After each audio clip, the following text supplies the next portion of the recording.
fundamentals, those basics that build the foundation for accomplishment, productivity, success, and lifestyle. Fundamentals form the beginning, the basis, the reality from which everything else flows. And remember, there are no new fundamentals. Fundamentals are old, well established. Beware of someone who claims to have a new fundamental. That's like someone who claims to manufacture antiques. We would have to be suspicious, right? So fundamentals, basics, they are so very important to understand and consider and practice if you wish for the good life. And may I add here, make sure you don't go looking for the exotic answers to success. Success is a very basic process. It doesn't fall out of the sky. It doesn't have any mysteries, nor does it fall into the realm of the miraculous. Success is merely a natural result that comes from the consistent operation of the practical fundamentals. As someone wisely remarked, to be successful, you don't have to do extraordinary things. Just do ordinary things extraordinarily well. Mr. Schoaf, my teacher, gave me many great phrases I'll always remember. One of them was, there are always about a half dozen things that make 80% of the difference. What a key thought, a half dozen things. Whether we are working on our health, wealth, personal goals, or professional enterprise, the difference between our ultimate success or inevitable failure lies in the degree to which we are willing to seek out, study, and to go to work on those half dozen things. For a farmer to reap a plentiful harvest in the fall, for example, the major basics are fairly obvious. Soil, seed, water, sunshine, nourishment, and care. Each fundamental being equally in need of study and attention. For together they bring about the best chance for a successful harvest. A good question to ask before undertaking any project or setting any new objective, then, is what are the most important half dozen things that will make the major difference in how it works out? So whether the enterprise is art or architecture, music or sculpture, mathematics or sports, business or farming, success or lifestyle, it's the fundamentals that count. To understand them and to practice them is to take the first intelligent step toward accomplishing your objectives and living your dreams. The second key word for us to consider is wealth. Wealth is a word that brings about a wide variety of mental images. And that is part of my purpose, to provoke that wide variety of mental images. For that is where the dreams are. That is where the inspiration comes from. And that is where true incentive is born. The mystery and mixture of mental image, the stuff and the staff of life. Its right use, its constant use is the way to a life unique and a life abundant. Now, to one, wealth means having enough financial substance to be able to do whatever you wish to do with your life. To another, it may mean freedom from debt, freedom from the constant claim of obligation. To yet another, it means opportunity. And to many, wealth means $1 million. That's a unique word, millionaire.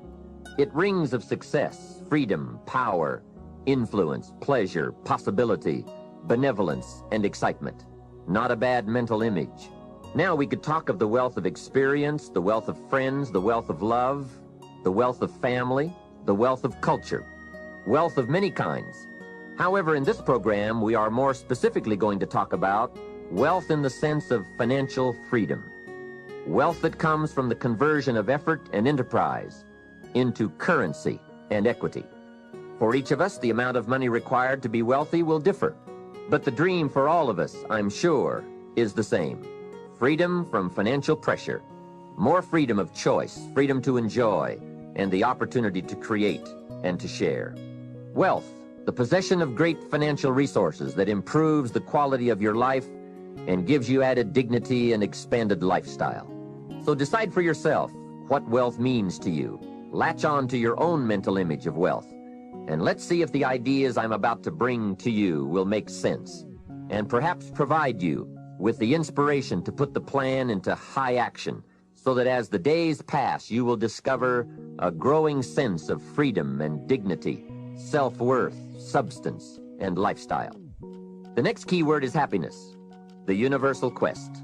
Happiness is a joy that most often comes as a result of positive activity. Like wealth, it too has a wide variety of meanings and interpretations. Happiness is both the joy of discovery and the joy of knowing. It is a result of an awareness of the full range of life, the color, the sound, the harmony. And it is the joy that comes from designing a life and practicing the fine art of living well. Happiness is being able to explore the offerings of life by perception, response, and enjoyment. Happiness is both receiving and sharing, reaping and bestowing. It is being able to feast on harmony as well as food, on ideas as well as bread.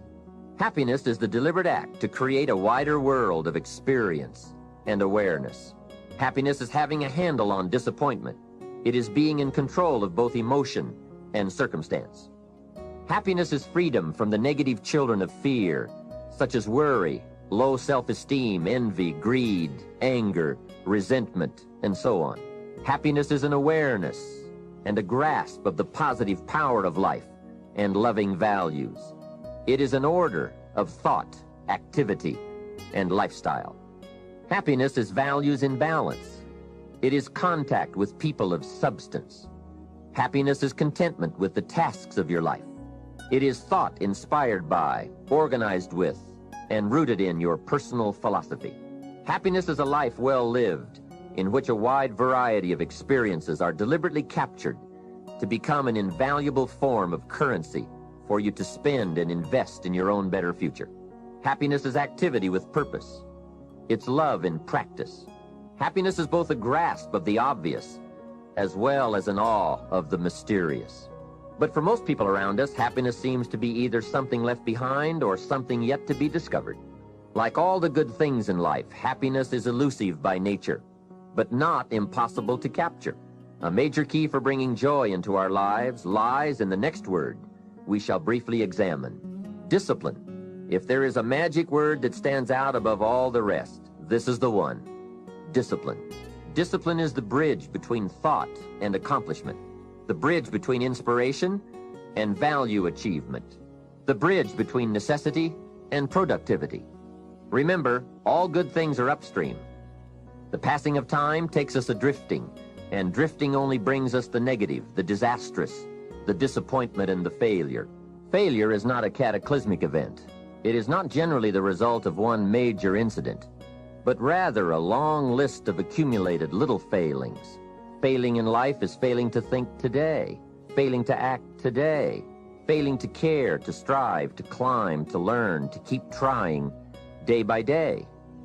If your goal requires that you write 10 letters today and you write only 3, you are down 7 letters. If you want to make 5 calls and you only make 1, you are down 4 on calls. If your plan calls for saving $10 today and you save none, you're down $10 today. Now the danger is looking at an undisciplined day and concluding that no great harm has been done. It doesn't seem like such a bad day. But add up these days to make a year, and then add up those years to make a lifetime, and perhaps you can now see how repeating today's small failures can easily turn your life into a major disaster. Success, on the other hand, is just the same process in reverse. If you plan to make 10 calls and you end the day making 15, now you're up 5 calls. If you then get up a few on letters, move up the savings numbers, you can see what a massive difference it could make in a year, and what wealth and accomplishment awaits for a lifetime. Discipline is like a set of magic keys that unlocks all the doors of wealth, happiness, sophistication, culture, high self-esteem, pride, joy, accomplishment, satisfaction, and success. The first key to discipline is awareness of the need for and the value of discipline, and especially the discipline to make the changes. What will it take? What must I do? And what must I become to get all I want from my life? The second key is the willingness. More than that, the eagerness to maintain your new discipline deliberately, wisely, consistently. And the third key to discipline is the commitment to master the circumstances of your daily life, to see and harness the opportunities to make something of the sun and the rain, the good as well as what comes in the guise of misfortune. Discipline does many things, but most important of all is what it does for you.